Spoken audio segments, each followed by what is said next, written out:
waxaa lagu wargelinayaa dhammaan xubnaha jabhadda wadaniga xoreynta Ogaadeniya Jowxo ee ku sugan magaalada Jigjiga taageerayaasha Jowxo iyo shacabweynaha ku dhaqan caasimadda Jigjiga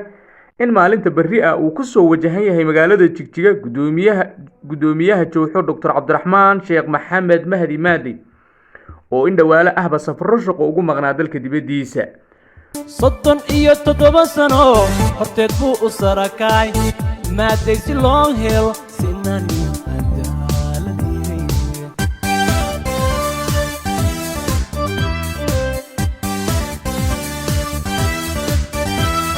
xornimada saldhigatiyo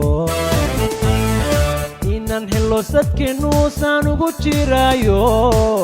maaday siriyo caad qarin laguma siri karo gudoomiyaha Cabdiraxmaan Sheekh Maxamed oo ka soo degi doona garoonka caalamiga ah ee Garaadwiilwaal ayaa shacabka la wadaagi doona warbixino uu kaga hadlayo safaradiisii kala duwanaa ee uu ku soo maray dalalka Bariga Afrika.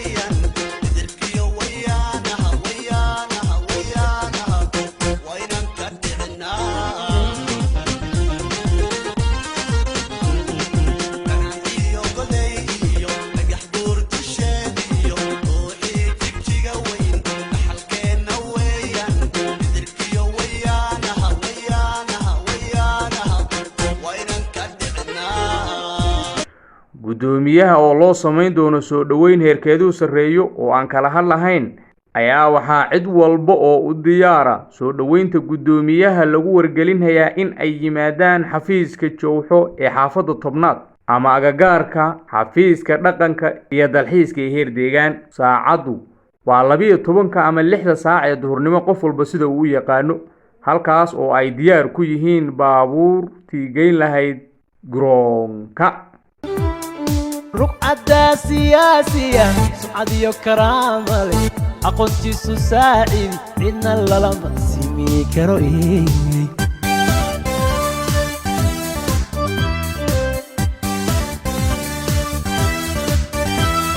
ثم وضح كوشيو سعيدة هل يجو حق لما سكساقي ما دي أصعب ثم ما دي أصرك ما دي أصرك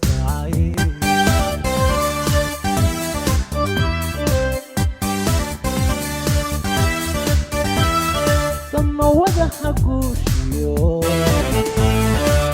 سعيدة هل يجو حق لما سكساقي ما دي أصرك ما دي أصرك ما دي أصرك